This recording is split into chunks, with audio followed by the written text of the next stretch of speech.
Hi, I'm Jim Perdue of Perdue Chicken. Unlike our competitor, who's gone back to feeding their chickens antibiotics, we at Perdue will remain no antibiotics ever. No antibiotics ever because we raise our chickens in a healthy environment, so they don't need them. No antibiotics ever takes more time and money, but it's the right thing to do. So when you buy chicken, look for the Perdue label to make sure your chicken is no antibiotics ever. Get the facts at Perdue.com. Luxury is meant to be livable. Discover the new leather collection at Ashley with premium quality leather sofas, recliners, and more, all built to last. No matter how many spills, scuffs, or pet-related mishaps come its way, the leather collection at Ashley is made with the durability you need for the whole family. Shop the new leather collection at Ashley and find chairs starting at $499.99 and sofas at $599.99. Ashley, for the love of home. Hi, this is Mary from Las Vegas, and if you go to patreon.com/partnersincrimemedia, you can get exclusive podcasts, videos, and more, just like I do. I'm Rebecca Lavoie, and this is Crime Writers On.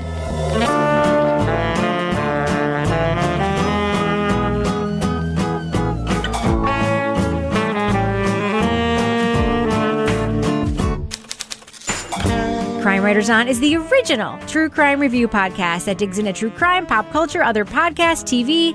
And this week, a Michigan oncologist rose to prominence and made a fortune with his new cancer treatments. But many of his patients weren't even sick. We'll talk about season 2 of Dr. Death. Plus, a new HBO documentary focuses on the work of a pioneering criminal psychiatrist. But her work remains controversial. We'll discuss crazy, not insane. Joining me to get that done and more is my real-life husband and true crime co-author, former TV journalist and love of my life, Kevin Flynn. Hello, Kevin. Hello, Rebecca. Also with us is journalist, true crime author, former defense investigator, licensed private investigator, certified cat lady, and weird catio aficionado, Laura Bricker. Hello, Laura. Hello, Rebecca. Yeah, we have a tree in our catio now. Oh, I know. It's weird. And finally, our captain of woke cynicism, the author behind the noir novels known as the City Trilogy, host of the Strange Arrivals podcast, and our Patreon book club host, Toby Ball. Hello, Toby. Hello, Rebecca. So, guys, guess what's back? What's back? COVID-19 is back, guys. Some will say it never went away, Rebecca. It never actually went away. Yeah. So here we are in a pandemic, a full-blown pandemic, once again, all trapped in our homes. And I just want to check in with everyone.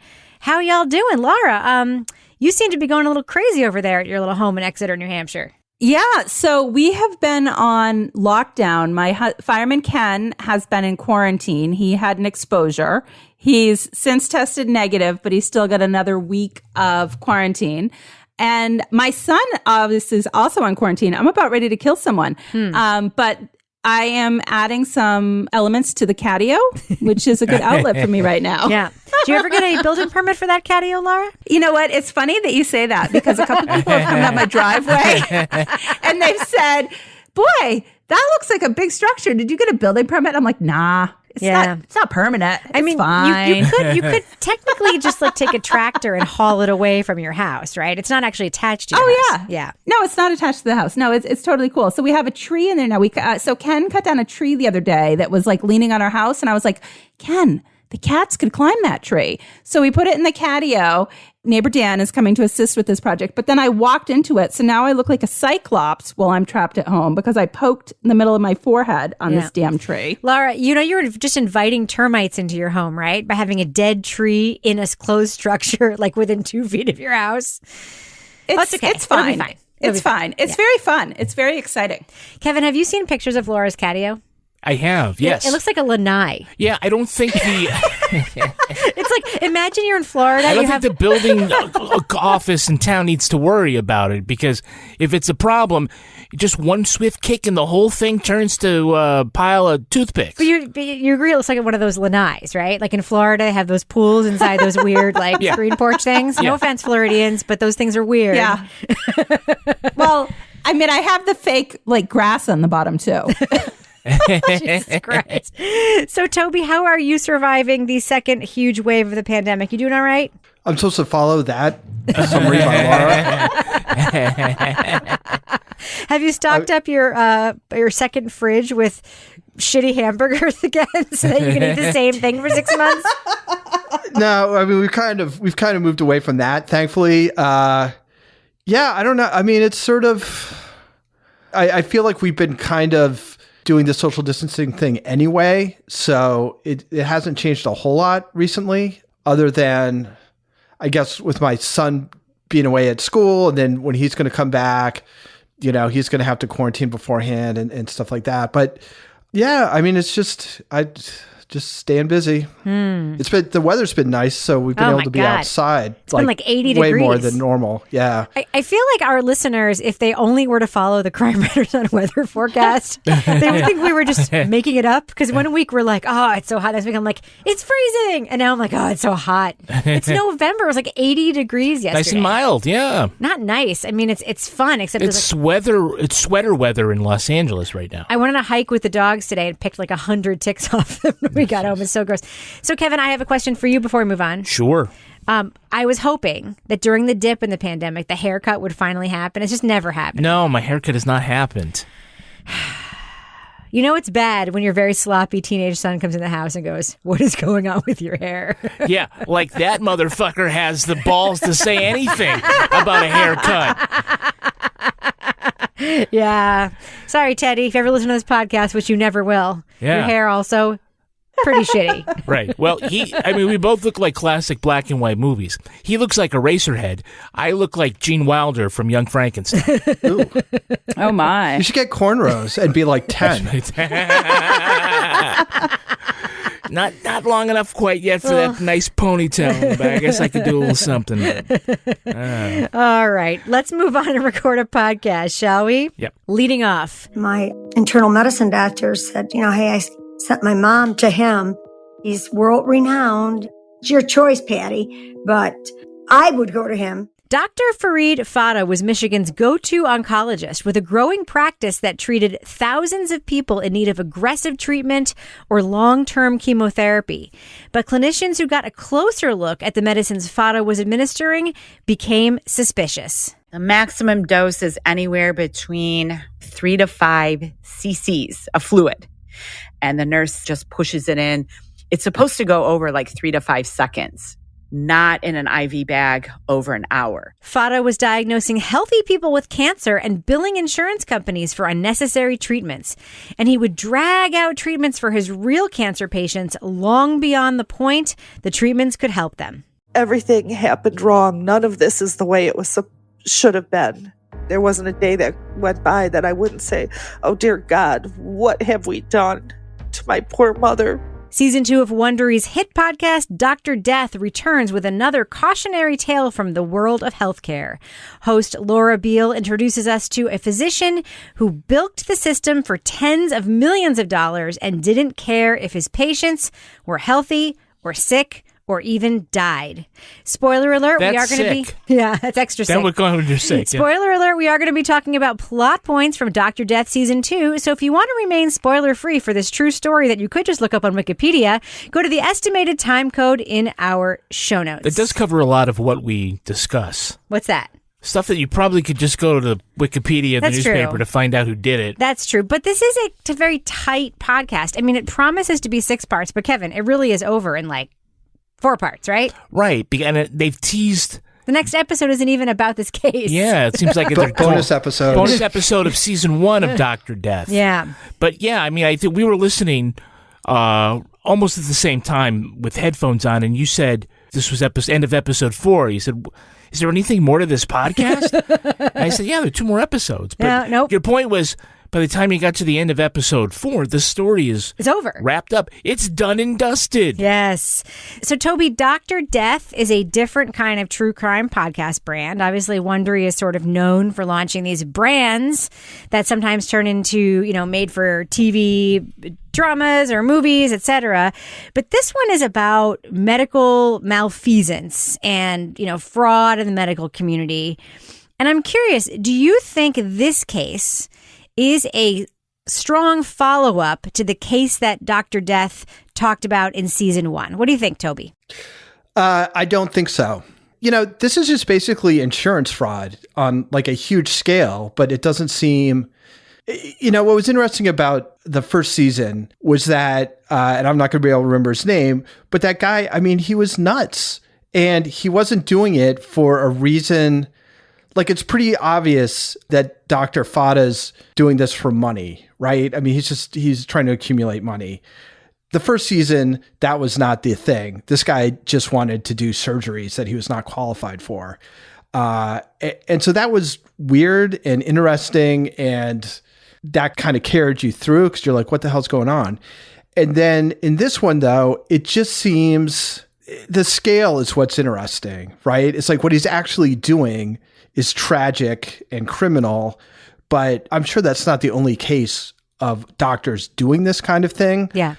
But I'm sure they're doing it on a smaller scale. What would be interesting about this case was how was he able to get away with it for this long? Right. How did he not get exposed extremely quickly, given the number of patients he has? The fallout from that reporting for him professionally and personally was rather remarkable. He mentioned to us that he was completely ostracized from inside his practice and in the medical community in that area because he had told on another doctor. They don't really spend much time going into that, right? It's more these stories, which are for the most part pretty poignant, and the people are good interviews and stuff. But the case itself is just, it was surprising to me that that's the best thing that they came up with for the second season. It's funny you talked about scale because it was like he was really scaling up too. It's like he was doing all this. People were dying. And he was like, let's grow the business. Like he was like, how do we scale? It was very much like a startup that he was doing. What were you going to say, Kevin? Well, I think the appeal of this case is the breadth of it, that it was so widespread, it affected so many people that's why the Dr. Death team thought that they should focus on this. But it doesn't have the twists and turns of a really good plot line. It's very linear, for really what is called a 4-part thing. And it's kind of obvious. Well, they say it. They're right at the beginning. Well, I didn't even have to say that. If you listen to the first 10 minutes and I said, what do you think happens? He's treating people for cancer who don't really have cancer. And that's essentially the whole story, right? There's not a lot of other things happening here. Well, in the end, I think they did a good job reporting what they had. It just sort of isn't a fertile ground for a really interesting Dr. Death story like season 1. Now, Laura, Toby talked about how he went so long without getting caught. And, I do think that there is an element here, and the podcast touches on it briefly, that not unlike law enforcement, there's like a code within the medical community that they don't rat on their own or something like that.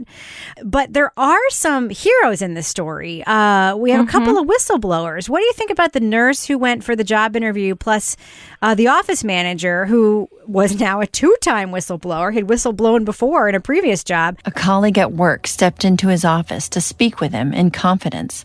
She said, "Where do I learn to become a whistleblower?" And I says, well, you just don't learn to become a whistleblower. And believe me, this is not what you want to wish on. You never have to. What do you think of these heroes of this story? Well, I think that these were great people to have included as voices. The office manager guy where he's talking about, going forward with getting this information and figuring out what's going on and going to the authorities. And by the way, I thought it was kind of weird. I looked this up. They wouldn't name how much he got in his settlement, yet it's in all the newspapers out where this happened. How much did he get? 1.7 million. Wait, who got 1.7 million? George? The office manager. Good for you, George. Yeah. So, but good for him. Obviously, this, he so was I thought the real victim that in the case. No, he wasn't. Well, I know. Well, okay. But I thought it was good that we heard from his perspective, because as somebody who is like raging listening to this, and to say that like nothing happened in this case like it did in season 1, it obviously didn't happen to the same scale with people dying, but there were people getting sick and being made sick that now have permanent medical conditions because of these fake treatments he gave them. So people died, Laura. That lady's mother died, and other people died. So there were after effects from what he had done to people. But then we had the nurse, and I enjoyed her because, sometimes I have a hard time keeping my mouth shut when I see something that I think is wrong. And same. So when she was saying, she kept questioning and she's like going through her little shadowing day. And she's like, well, wait, why are you doing this? We don't do this. And she kept butting heads with this other nurse that was there. I was like, good for you. She did file a complaint with the state and the medical board. Which and took 3 years. It took more than a year, didn't go anywhere. And they talk about the state medical boards in different states being ranked of who's the most activist and least activist. You know who else was a doctor in Michigan? Who? Larry Nassar was a doctor in Michigan. Right. Yeah, sort of the malfeasance of doctor. Apparently, if you want to be a super shitty, abusive, or fraudulent doctor, Michigan is the place to do it. If this pet detective thing doesn't work out for Laura, I think she should put in an application and be in Michigan. New Hampshire or wherever. Be an investigator for that. Do job interviews for jobs that you don't really want, and then just question the people. Do you think she ever would have gotten hired? Being a secret shopper. Exactly. Exactly. No, so Toby, I have a question for you. If you didn't think you were sick, but you were sent to an oncologist/hematologist who gave you a diagnosis that you didn't believe was true, like Patty, who we hear about in the podcast, what would you do? Would you stick with that doctor? Yeah, I was a little uncomfortable with that whole storyline because I think what most people would do would be get a second opinion. Patty felt fine. She was still taking fitness classes. And he's like, you're going to need a bone marrow biopsy right away. And I think that you may end up on chemo. It didn't make sense. How could he be certain that she would need chemo when she hadn't even had a bone marrow biopsy? I don't think sort of blindly following your doctor, if it seems like their diagnosis is off, is a great move. I also don't think just totally ignoring your doctor because you know your body and just blowing it off is that great a move either. Because there's plenty of things that you can get, cancer being one of them, and not really realize it at first. So the decision making there seemed a little questionable. And then the fact that she's kind of put forth as sort of a story of somebody, I am sympathetic to her, but I'm not sure the choices she made were all that awesome. You mean spending all of her money and going to a huge amount of debt, bringing all of her family members to Disney World and stuff? You don't think that was a good idea? Yeah. I mean, it's, it's similar to when people think the world's going to end on a certain day. And, right. You blow everything off and then the world doesn't end. You're like, oh, fuck, I'm out of money.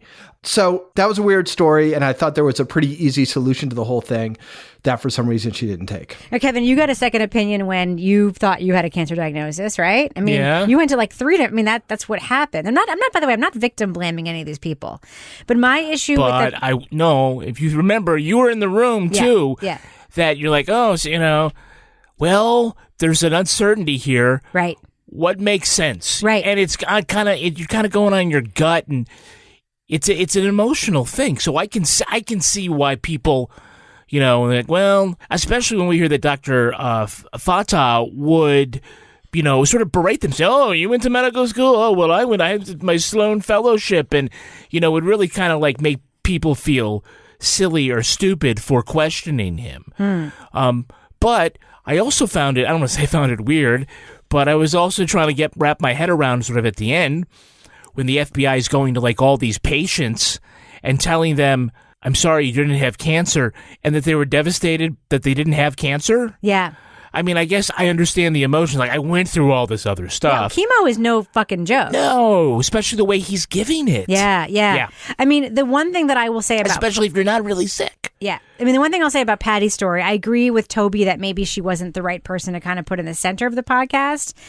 Because the other thing about her story that strikes me is that it's all told in retrospect. So she's talking about all these doubts, all these feelings, all of these responses that other people had. Of course, now she knows what the real story was. And I mean, one of the questions I have was, if you felt this way, you kept going forward. And again, I'm not victim blaming, but it does speak to sort of the authority that you feel doctors have when you talk to a doctor. Right. Yep. There is sort of this thing about, I had a telemedicine appointment. I had 2 telemedicine appointments yesterday, one with my primary care physician.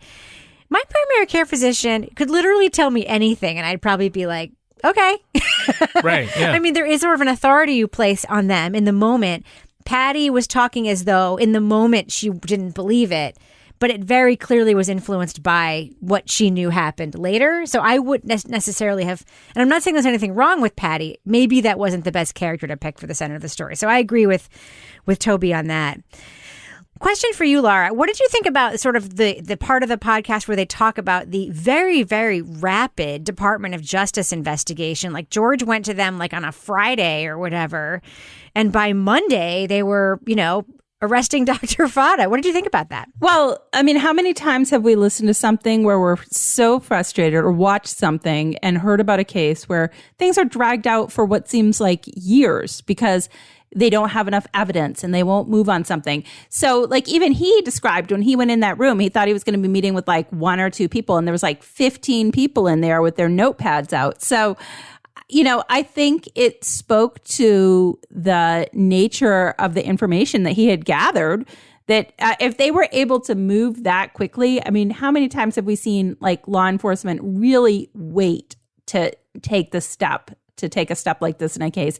So he obviously had good information, enough information, and it was alarming enough to law enforcement that they felt like they could move that quickly. But I was like you guys were saying earlier, I was like, wait a minute. So it's over? And now we're headed to court. Yeah. So it moved quickly, and it may have moved quickly in real life, I guess, for the purposes of the podcast. I wish that we had then backtracked and learned a little bit more about Dr. Fata, because I feel like that to me is the missing piece in all of this. See, I think that would have been a great way to start the whole podcast, would be with that, because I thought there was a lot of drama in the investigation, like when that kicked off. I jumped out. I'm still in my suit from the day before. I haven't slept. And I'm running over to put the handcuffs on this guy. And that first agent grabs it. Who's the case agent? And I'm like, that's me. He pulls Dr. Fata back and he's like, here you go. There isn't a lot of suspense or mystery, I think, in the telling of this podcast. That was a dramatic high point. I thought that would be a good way to start off. Or the nurse, I forget her name, but when she was doing this job shadow and she starts looking at all the medicine, like those were like 2 really great points. It could have been like the lead off, but I don't think it fixes sort of the rest of the problem with telling the story. It was told well, but it's not a fantastic story. Well, on that note, I think we should do what we do. Let's let our listeners know. Should they check out Dr. Death Season 2? Of course, Dr. Death Season 1 was a huge hit for the podcast production house Wondery.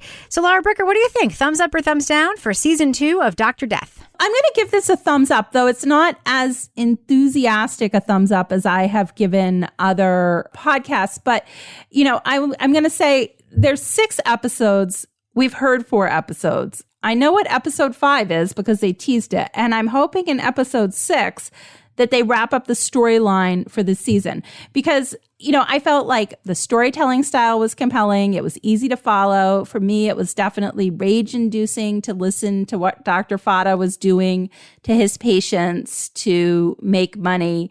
We had some really good voices in there. But the pieces that were missing were, I really felt like I didn't get to know Dr. Fata. I wanted to know more about his background. And I just feel like it ended so abruptly that there was more opportunity to sort of flesh this story out a bit. So I can't give it a thumbs down because I liked what I heard, but I feel like there's pieces missing to the story.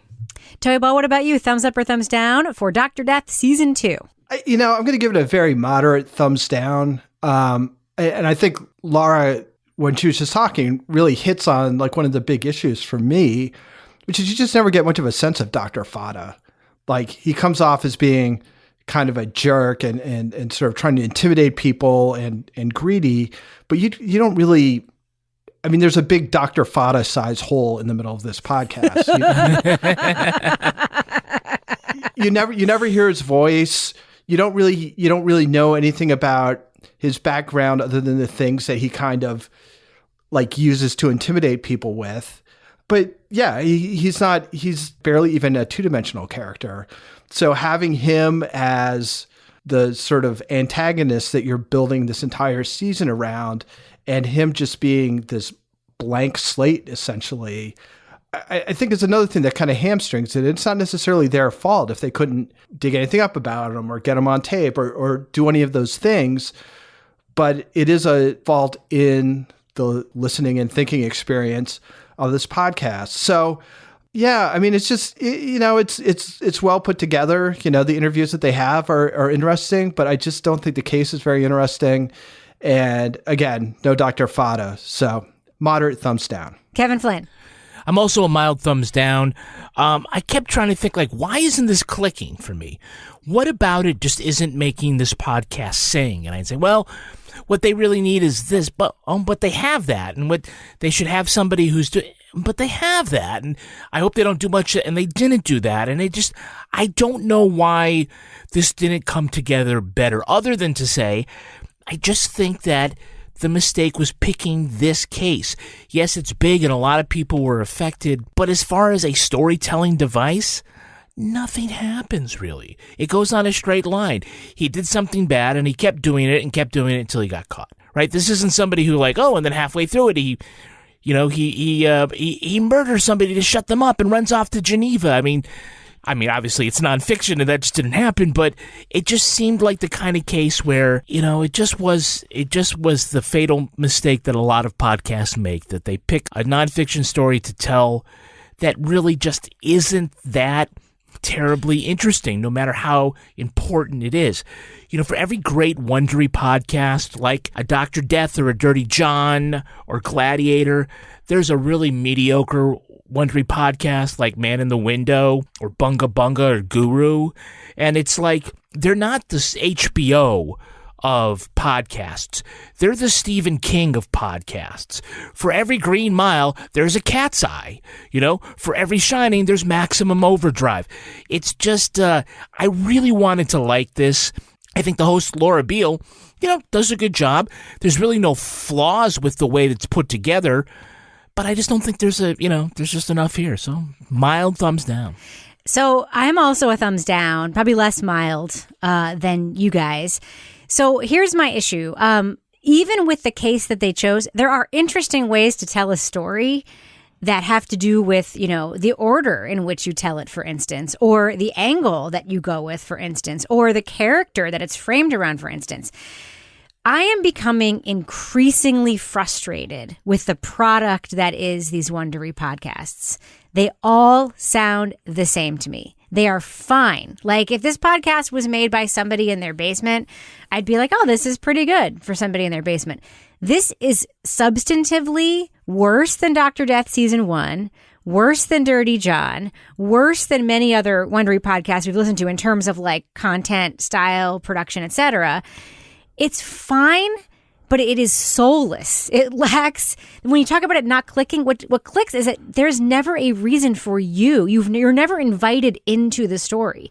You, the listener, Kevin, are never, there's never a moment where it's here's why this should matter to you. They never make that connection. They never talk, for instance, about, when you walk into your doctor's office, they could tell you anything and you would believe them because we are all conditioned to believe that these people have authority and they have so much power in our lives. I'm not saying they need to be ham-fisted, but they never draw the connections that make you care, aside from caring about the victims. And that's just not enough for me. So for that reason, for the soullessness of it, for the sort of packaged, slick, glossy, boring wonderiness of it, I have to give it a thumbs down. Hi, I'm Jim Perdue of Perdue Chicken. Unlike our competitor, who's gone back to feeding their chickens antibiotics, we at Perdue will remain no antibiotics ever. No antibiotics ever, because we raise our chickens in a healthy environment, so they don't need them. No antibiotics ever takes more time and money, but it's the right thing to do. So when you buy chicken, look for the Perdue label to make sure your chicken is no antibiotics ever. Get the facts at Perdue.com. The friendship is sharing deal. Because I want one of your McNuggets. And I need some of your Quarter Pounder. There's a deal for everyone at McDonald's. Get one favorite like 10-piece chicken McNuggets, a Quarter Pounder, or a Big Mac, and get another for just $1. Price and participation may vary. Valid for item of equal or lesser value. Luxury is meant to be livable. Discover the new leather collection at Ashley with premium quality leather sofas, recliners, and more, all built to last. No matter how many spills, scuffs, or pet-related mishaps come its way, the leather collection at Ashley is made with the durability you need for the whole family. Shop the new leather collection at Ashley and find chairs starting at $499.99 and sofas at $599.99. Ashley, for the love of home. All right, Kevin, now it's time for the business music. I jumped. Okay, now.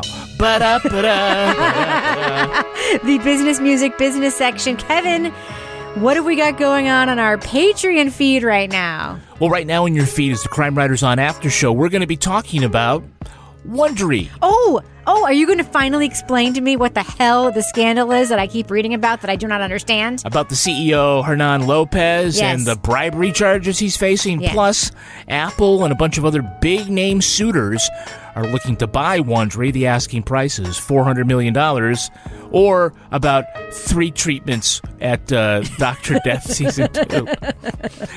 We also have Toby Ball's Deep Dive Book Club. They just talked about Just Mercy. Toby, it's been out for a week now. Tell us about your podcast episode. So I'm joined by Dr. Shiloh of LA Not So Confidential and Rabia Chaudhry and Janet Varney. And we talk about Just Mercy, which is about Brian Stevenson. It's written by Brian Stevenson as well, about his work primarily in Alabama, working with largely people who are on death row in cases where either there seem like there are very extenuating circumstances or the person is actually innocent. Also gets into juveniles who are put in life in prison without possibility of parole, things like that. It was a mega bestseller, won all the awards and top 10 lists and all that stuff. Movie, right? Wasn't Michael B. Jordan? Yeah. Yeah, I didn't see the movie, but anyway, it's a really good book. And obviously, with that group of guests, super interesting conversation. So hopefully people will check it out. I'll spoil it. The panel was troubled by what they read. Oh, yes. Really? Yes. It's not the barrel of laughs you think it's going to be. Huh. Kevin? It wasn't the bling ring. No. What else have we got going on our Patreon? And Leslie, we have a new episode coming up of Married with Podcast, post-election edition. Are we going to be dispensing really good advice for couples who are so stressed that, like, the husband won't let their wife watch the news? Yes. What about if the wife watches the news in secret? What if the wife is so troubled by the news that she instead decides to watch a Bourne movie with commercials on the TNT network because it's less stressful? It's less stressful to watch Matt Damon stab somebody in the eye with a pencil than it is to watch the news. Then I would recommend doing that. All right. So, Kevin, before we end the business section, do we have any patron saints of the week this week? Our Patreon patron saints are Linda Hagen-Brantz and Cindy Pesca. Praise be. Ooh, you changed it. Used to be bless you, and now it's praise be. Praise be. Are you like, is this because it's turning into Handmaid's Tale in our real lives? Is that why? Just want to keep it fresh. Blessed be the fruit. Just keeping it fresh. Of Kevin. Well, Linda and Cindy, thank you for supporting the show and getting all of this extra content on Patreon. We love all of our patrons, and if you would like to join them and get 4 extra podcasts in addition to just feeling really good for supporting our little basement-based podcast How about the company. 150 exclusive podcasts we have behind the firewall? Yeah, there's tons of podcasts back there. And by the way, Apple is not knocking at our door to buy us for $500 million. So every $5 a month patron helps. Please join us at patreon.com/Partners in Crime Media. And thus ends the business section. Is the music fading out, Kevin? It's fading out. Moving on. Maybe I went to medical school or became a psychiatrist in part to learn about why. Don't you ever wonder why you don't murder? Dr. Dorothy Otnow Lewis set about to learn the psychology and psychiatry of violent criminals. Her early work with juveniles resulted in an unexpected finding: real evidence of the long-dismissed diagnosis of dissociative identity disorder, previously known as multiple personality disorder. Also, Nancy kept a diary. Her different personas had different handwriting, different spelling. Over her long career, Lewis became an expert in the defense of criminals with dissociative identity disorders. Among her subjects were Johnny Frank Garrett, Ted Bundy, and Arthur Shawcross. While recognized as a pioneer in criminal psychology, her work in the profession is often rejected. Do you buy the whole idea of multiple personality disorder? No, I think it's a hoax. From famed documentarian Alex Gibney comes Crazy, Not Insane, a look at Dr. Lewis's career and the controversy around violent offenders with multiple personalities. Crazy, Not Insane premieres this week on HBO. Now, we are going to be talking about plot points for Crazy, Not Insane, so to remain spoiler-free, go to the estimated time code in our show notes to hear our thumbs up or thumbs down reviews. Now, Toby, there are other documentaries on networks about basically people who get to interview, or I say get to as if it's some sort of like privilege that we're all lining up for, but who interview criminals. Obviously, fictionally, we've watched Mindhunter, but there's also a lot of just like killer confessions type shows out there. This one is very different, and it sets up with Dorothy, who is this incredibly relatable, very, very bright woman who's just hanging out with her son while he's reading through her book pages. What do you think of the general approach that this documentary takes, Toby, to this subject that feels very well trodden? Well, I avoid those conversation with killer programs like The Plague. I don't think I've ever watched one, and so I can't really compare it to that. It's interesting as a portrait of her and the work that she did. And I've got kind of mixed feelings about what she's actually pushing, like her theories. Like, I think the stuff about, brain damage that she shows for people getting into accidents or are, horrifically abused as children, that sort of scientific stuff seems pretty well grounded.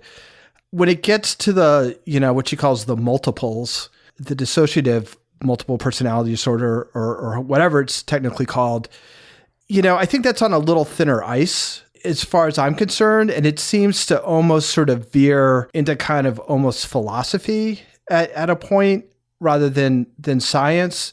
So when she claims, or the documentary seems to claim, that she's getting evidence about this, it doesn't seem like super strong to me. And that's what they really focus on, right? Is this idea of multiples and these examples that you get of them.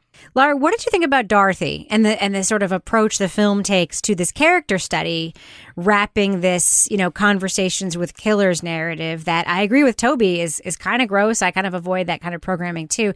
But this is really different, right? Mm-hmm. Hey, I've lived that program, Rebecca. So, yeah, the thing about Dorothy, and it sort of, for me, tied into my perception of the people that were having these different personalities emerge in her videos, was that she comes across, she's like the Tweety Bird grandmother. She is like so good-natured. She's like so sweet. She's like this little petite like woman, and she just doesn't seem like the type of person that has been out spending all this time with serial killers and murderers. And, her whole personality as she's talking about it even is sometimes just so light. I mean, she makes jokes, and I can't say I don't make jokes. And like, I live with a paramedic.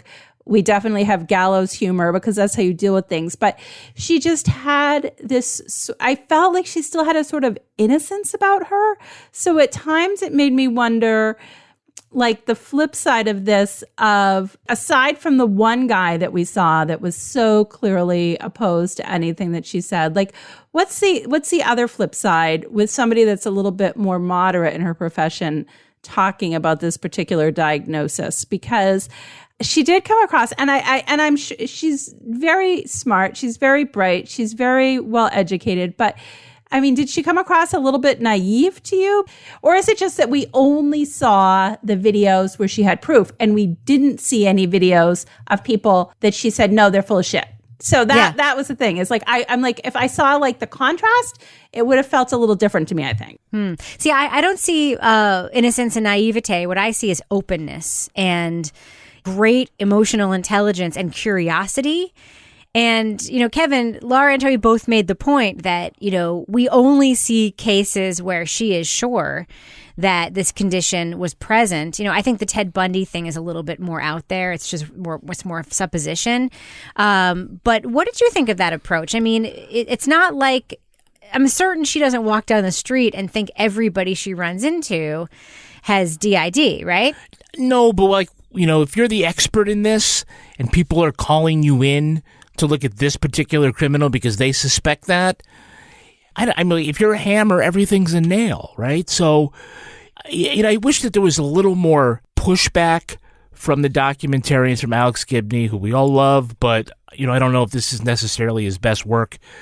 I wish there was just sort of a little more pushback on the psychology behind this and the veracity of all this, because other than, the one guy who, was the dueling expert witness at the Shawcross trial, there really isn't a lot of other talk about whether or not she's any good at this, other than she is just finding a lot of people like this. And I also don't know if this documentary is about her or about the work. So I'm going to really push back hard on you right now. Right, you ready? Yeah. She's a fucking teacher at Yale. Right. And she had the world's leading clinic on this at Bellevue Hospital in New York. She is good at this. And I think you would not be asking that question if she was a man. I'm not calling you sexist. Well, no, I would definitely still be calling this in question if she were a man. There is sexism present in the documentary with her peers. You see, and they don't point to it in an overt way, but you see the photo of her in medical school where she is the only woman in that photo.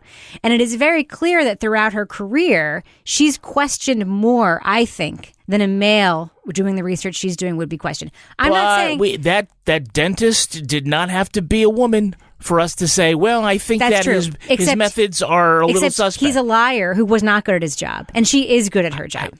Okay. And I will tell you, maybe I'm coming at this a little differently for a very specific reason. Okay, well, you're going to have to explain the why you are there. Okay, I'm going to disclose something now, and I have to be very vague because I do not want to violate anybody's privacy, but anybody who knows me from my college years will be able to write in and confirm that this is true. I went to college with somebody with dissociative identity disorder. I would say that before that experience, and this is somebody who I became very close with on a number of levels, who I performed in a performing group with, who I spent a great deal of time with. I would say before that experience, I might be asking in a documentary like this for more pushback too.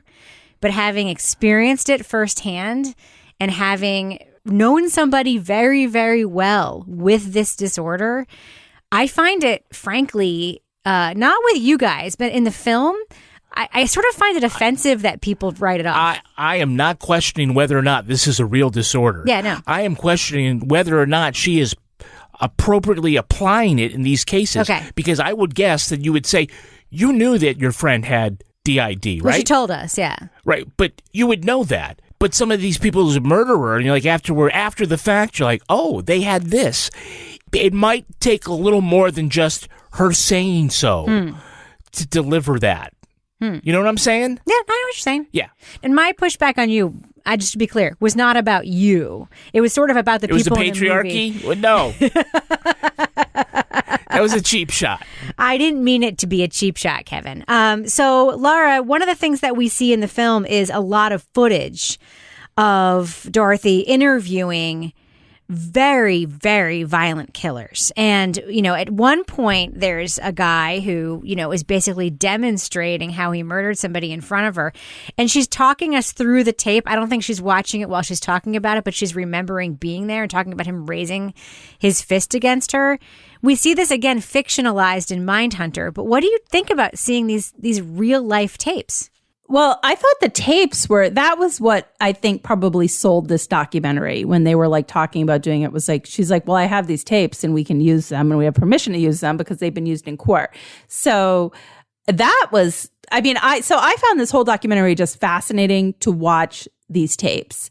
When first we had Shawcross and we're watching him, and then all of a sudden he sort of morphs into, was his mom Betty? And then we had the person who actually changed during the trial in front of the judge and convinced the judge of what was going on.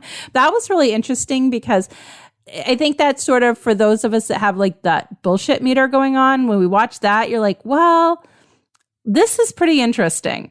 But I have to, can we, as we're talking about the morphing in the tapes and everything, one of the ones that's like, what the hell? Eating the raw vagina? Yes, take that, Sister Catherine. Oh my God. It was like a raw rabbit? What?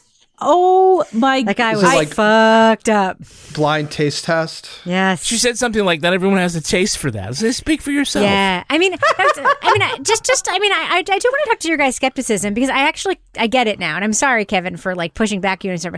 So you're saying that like these people might be bullshitting their DID. I'm saying that there seems to be like an awful lot of possibility for suggestion. I think it is a sad fact that people in my profession were so eager to find something that they did a form of interviewing that can cause vulnerable people to believe they have more than one personality.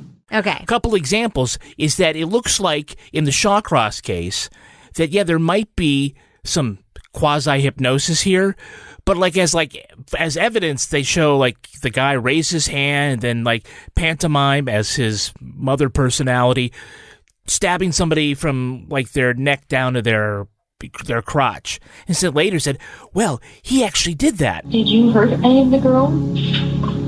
I hurt all of them. So how come he confessed to all of that stuff if you did it? He does everything I don't do.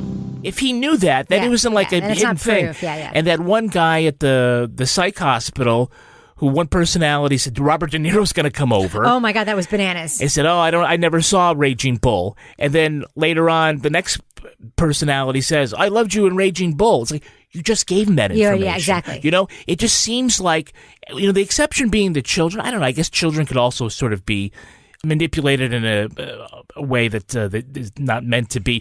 But we see the same thing with false confessions, with police officers feeding little things.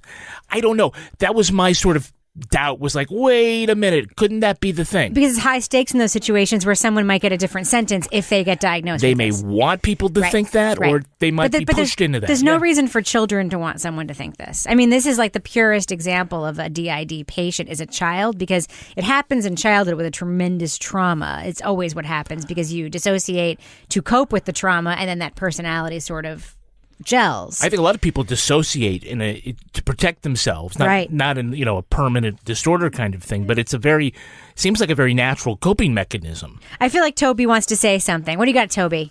So one of my frustrations is you sort of get these examples, right?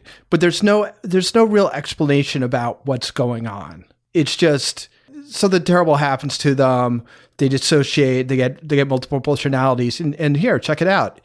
And I wish I'd done a little bit more sort of contextualizing that, because it seems to me that and I know nothing about this. I'm just basing this on what we watched and just thinking about it. But that there's kind of like a continuum, right? Of where, I mean, how many times do you do things that are out of character and you're like, whoa, that wasn't me.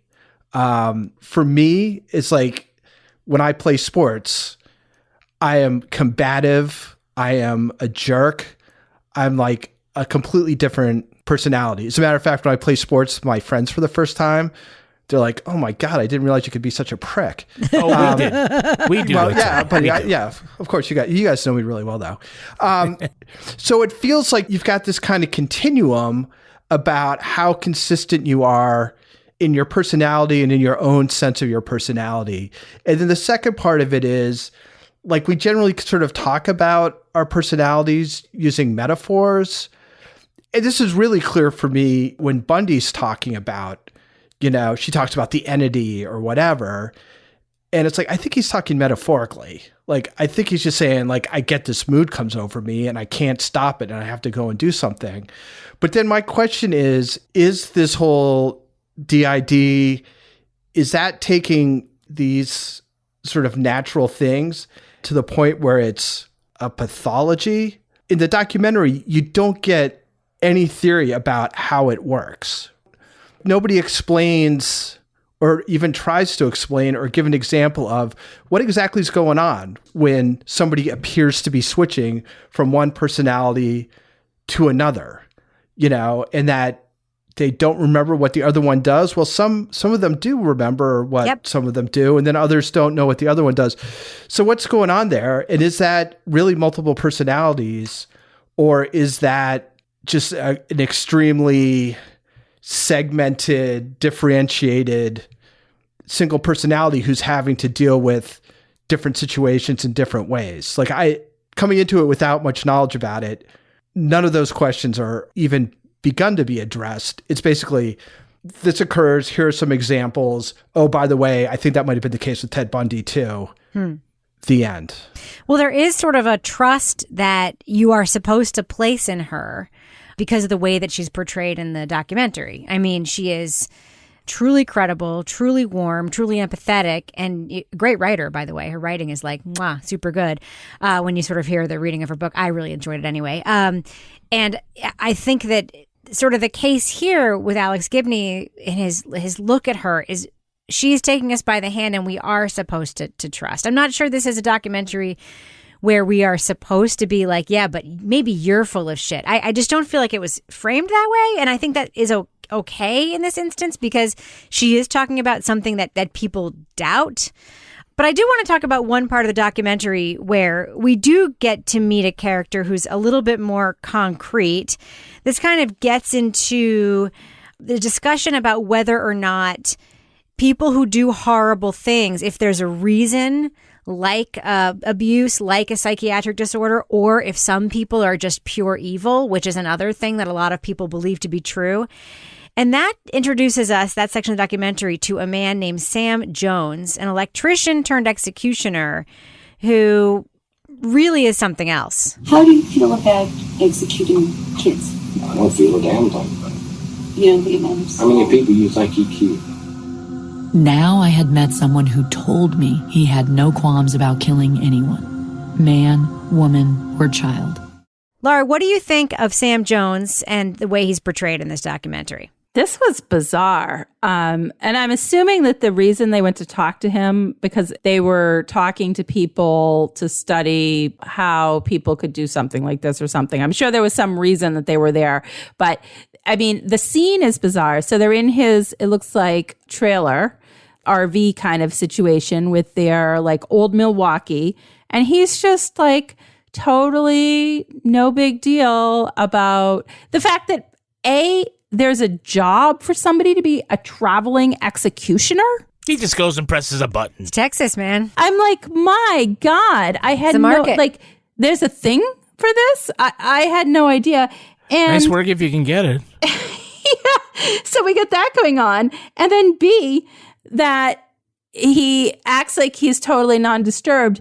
But then he brings out the paintings that he makes afterwards. And I'm like, what the hell is this? I mean, it was the most disturbing looking paintings. It was like, if they were giving people like those tests where like, look at the ink spot. What do you see? Or the draw Rorschach, something. yeah. Yeah. I'm like, oh no. And then here's like, what do you see when you see this guy's paintings? Psycho.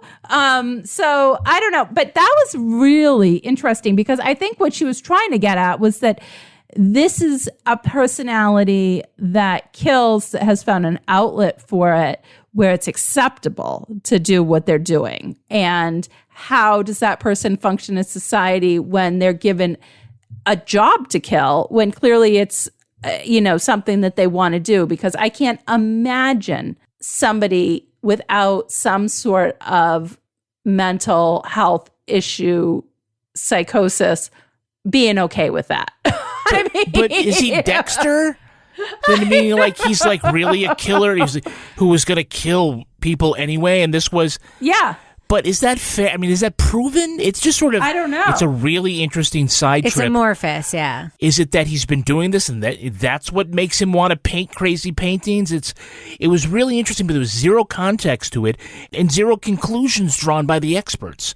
So I was like, that's really interesting, but what the actual fuck? I feel like differently about it. What do you think, Toby? Yeah, I mean, I don't, I guess it's it's sort of a chicken egg thing. It's like, was he damaged to the point where he would paint things like that, even if he wasn't executing people? Or does the fact that he's executing people cause him to do those paintings, which seemed like a kind of release after he's done with the execution? But I do think, as I've said before, I think execution is barbaric, and I think it reflects tremendously badly on our society. And I think that the fact that a person who is clearly damaged, like Sam Jones, is the guy who's the executioner. Yeah. Like, we're calling on that guy. We're not calling on some guy who is successful, or some guy who doesn't have demons. We're getting this guy who lives in a trailer park, who does paintings that show intense internal turmoil. And he's the guy who travels around and represents the state in these executions. Like, in some ways, I was like, you could just do a documentary about this guy as an indictment about our capital punishment system. And he sort of pretends like he's untroubled by it.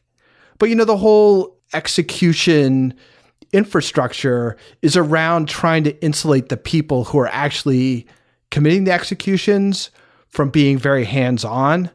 And that's like one of the arguments against lethal injection, is that somebody's actually got to put the needle in the arm. Right. But does he have multiple personalities? And if not, why is he in this documentary? Well, I mean, I think it's about those other issues about, people who kill, like, even in a state-sanctioned way.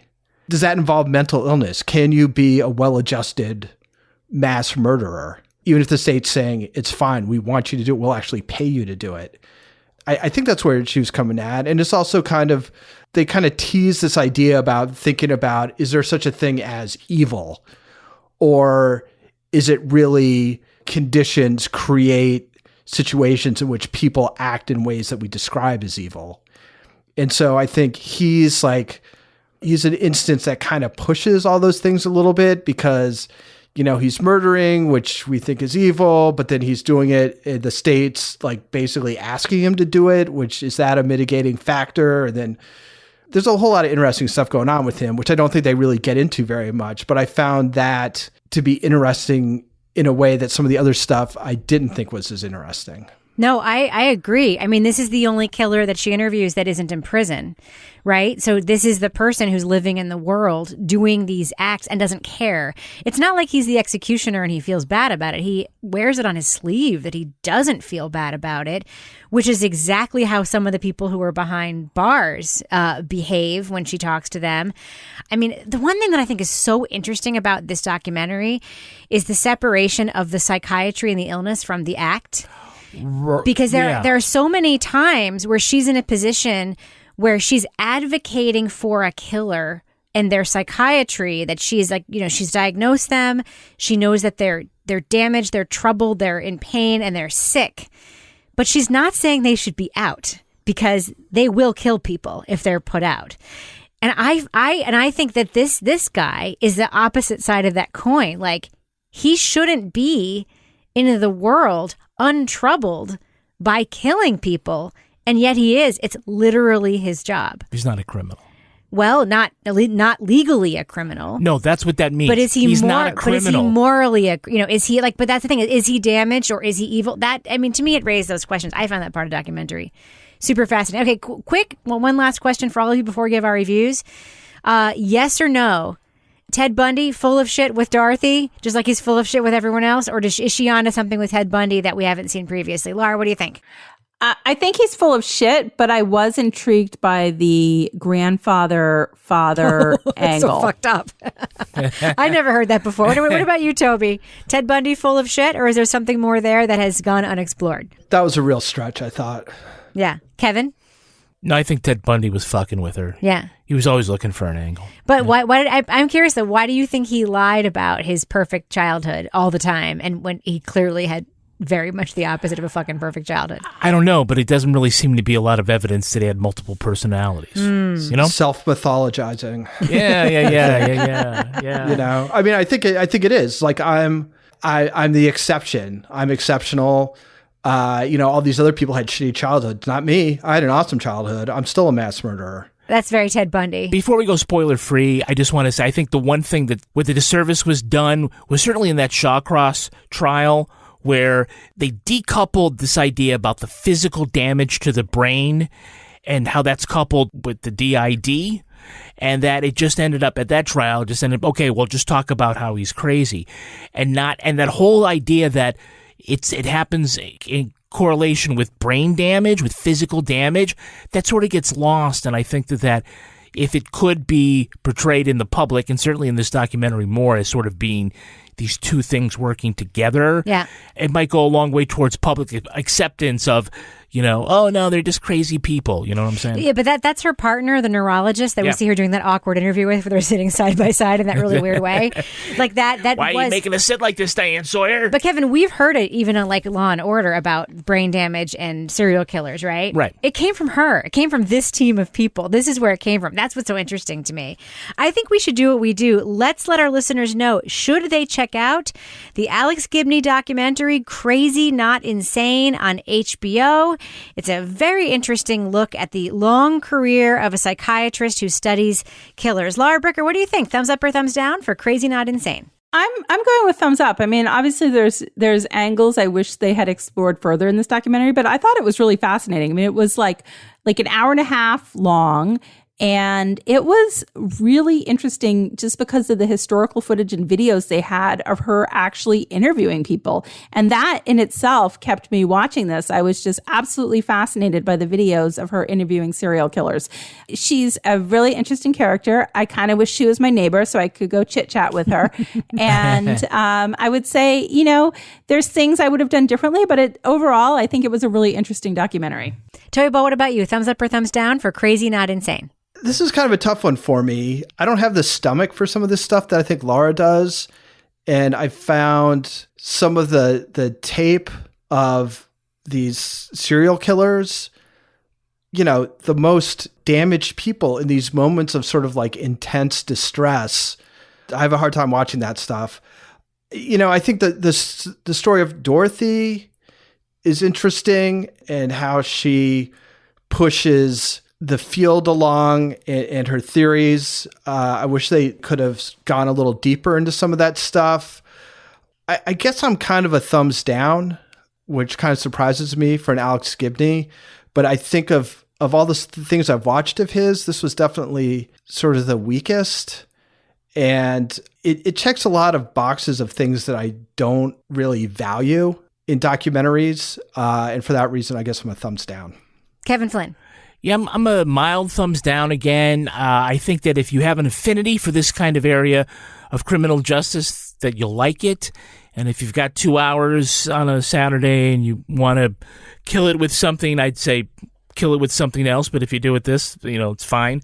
Let's remind people who Alex Gibney is. He directed The Inventor, which was the Theranos documentary, Going Clear, Client 9, that's the Elliot Spitzer one. He's got great stuff. And he's super nice. I interviewed him for Netflix's podcast. He's so nice. Yeah. So think about that when you're about to give him your thumbs down, Kevin. I just don't know what I'm supposed to think really about this documentary. Some documentaries you go and you say, this was the point, and what do I think about that? And when I finish this one, I'm more like, am I supposed to think about something about this? Am I supposed to be thinking one thing or another? Am I supposed to be pondering something? I don't know. It felt kind of flat. I just think that the visuals were great. I'll just say that. The visuals were great.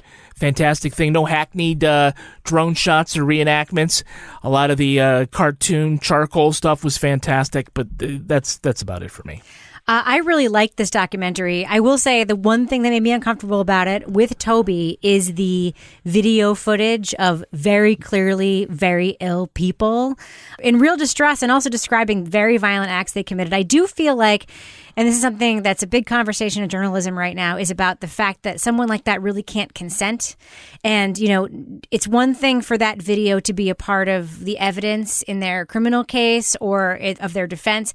It's another thing for it to be in a documentary years later and a thing that they can't consent to being in. So some of that footage made me a little bit uncomfortable. That being said, I think you, Kevin, and you, Toby, are like being way too thoughtful about this. This, for me, was just a very interesting portrait of a pioneering woman in a field that nobody thought was valuable. And she was the first to do it. And she really kind of invented this way of looking at these criminals that really turned the criminal justice system on its head. Before her, it was just evil versus good.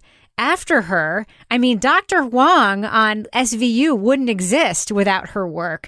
A lot of what we see in pop culture and a lot of what we see in criminal trials where there's empathy built around mitigating circumstances around people who commit unspeakable acts was because of her work. So I just see it as a really compelling personal portrait, and I really enjoyed it. I thought it was very entertaining, beautifully shot. I love the recreations. They're done through the drawing. So big thumbs up for me. You wouldn't feel that way if she was a man.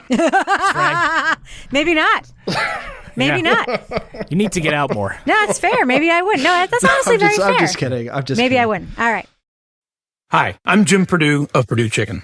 Unlike our competitor, who's gone back to feeding their chickens antibiotics, we at Perdue will remain no antibiotics ever.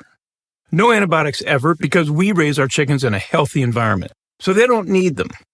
No antibiotics ever takes more time and money, but it's the right thing to do. So when you buy chicken, look for the Perdue label to make sure your chicken is no antibiotics ever. Get the facts at Perdue.com. The friendship is sharing deal. Because I want one of your McNuggets. And I need some of your Quarter Pounder. There's a deal for everyone at McDonald's. Get one favorite like 10-piece chicken McNuggets, a Quarter Pounder, or a Big Mac, and get another for just $1. Price and participation may vary. Valid for item of equal or lesser value. Luxury is meant to be livable. Discover the new leather collection at Ashley with premium quality leather sofas, recliners, and more, all built to last. No matter how many spills, scuffs, or pet-related mishaps come its way, the leather collection at Ashley is made with the durability you need for the whole family. Shop the new leather collection at Ashley and find chairs starting at $499.99 and sofas at $599.99. Ashley, for the love of home. Now it's time for my favorite part of the podcast, a little something I like to call the crime of the week. The hottest commodity at the recent China International Import Expo came from a coffee company from East Timor. They're selling Kopi Luwak, otherwise known as coffee made from beans pooped out by civet cats. Ooh. Purveyors say the civet cats only eat the best parts of the coffee plant, so the beans they digest and excrete are the cream of the crop. Ew. It's also terribly expensive, going for about $3 a gram. While Kopi Luwak is a favorite of high-end connoisseurs in Indonesia and Vietnam, the company is trying to make an inroads in China where tea is the popular drink. But with the right amount of exposure, their market share could grow. That would mean the company could hire more people, because someone has to do all that shit work. So, panel, here's my question for you. Civet cat poop coffee could someday be coming to the States. How could they market to American consumers? Laura Bricker, what do you think? Well, even this crazy cat lady would not drink that shit. I don't know. I can't do it. You don't drink the shit. You drink the beans in the shit. I would market it to like dog owners because Buddy the dog recently has developed a little habit of going down into the cat litter box because he likes kitten poop. I don't know. I mean, does it have like high iron content or something? Like, is it a superfood? I mean, that's the only way I could think to market it, but I'm not drinking it. Toya Ball, how do you think this could be marketed in the States? Well, you do it in a little gift box with the shampoo with the argan oil. Because that's from those, whatever they are, nuts or whatever that are eaten by those goats that climb trees and then shit it out. Yes. So it's the shit box. Kevin Flynn, what do you think? I think you package it and the motto is, it's still better than Sanka. Oh, Sanka. I mean, it's pretty obvious to me. 2 words. Gwyneth Paltrow, right? Oh, right. Every wellness shaman, crook in America could so easily sell this by, putting it right next to their stupid essential oils or crystals or whatever. But yes, Gwyneth Paltrow could definitely get it done. The brand could be caca full of nuts. Hey, so the other day I was getting on a Zoom call with one of our research assistants, and she was rolling her face with a with a jade thing. roller. Yeah. Yeah. What's that? What does that do? Well, it's supposed to stimulate I don't know what the jade Did part a cat is. poop that out? But I have, that is a thing. I have one that's metal that I keep in the freezer that we actually got in a FabFitFun box. Right. It just sort of gets rid of puffiness and invigorates your skin. I don't know. I kind of like it. Yeah. Could be worse. That Zoom call could have been with Jeffrey Toobin. That's true. It's like, is that a jade face roller? Or you just happen to see me? I also interviewed for the Netflix podcast. Oh, no. Luckily, that was just audio, and he was very nice in that interview. Anyway, was he relaxed? Nice, oh God. Did he answer yes, yes, yes? He stood right at attention when I asked him those questions. I bet he did. Oh, God. All right, Laura Bricker, we should probably end on that note. But before we do we have a cat of the week this week? We have a cat of the week this week. I have to just recover from that last episode.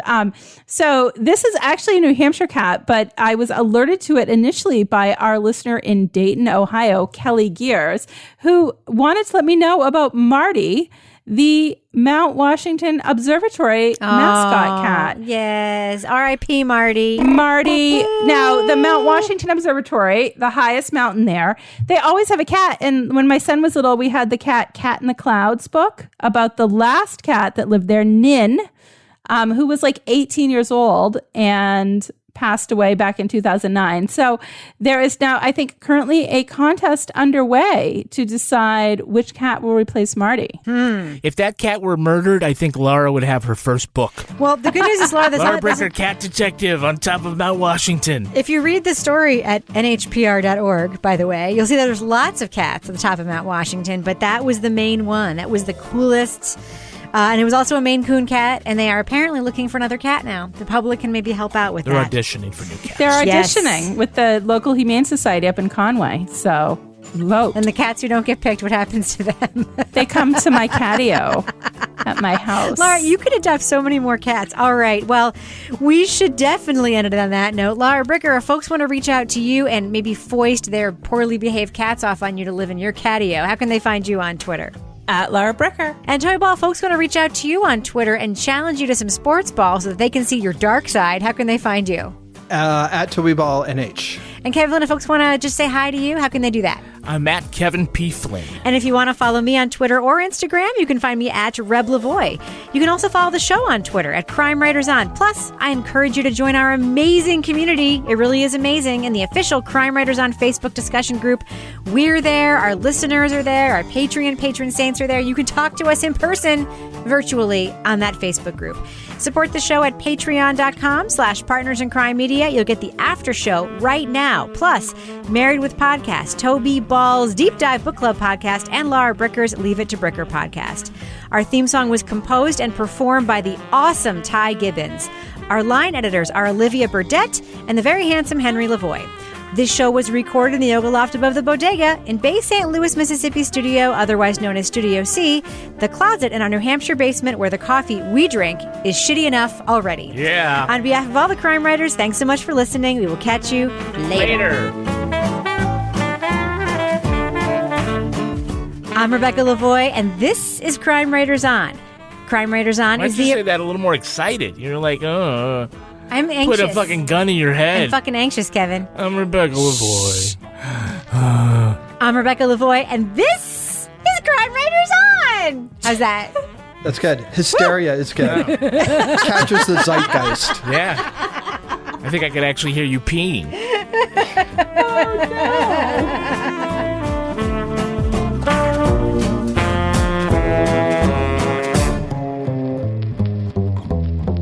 Oh, no. Partners in Crime Media. Hi, I'm Jim Purdue of Purdue Chicken. Unlike our competitor, who's gone back to feeding their chickens antibiotics, we at Purdue will remain no antibiotics ever. No antibiotics ever because we raise our chickens in a healthy environment, so they don't need them. No antibiotics ever takes more time and money, but it's the right thing to do. So when you buy chicken, look for the Purdue label to make sure your chicken is no antibiotics ever. Get the facts at Purdue.com.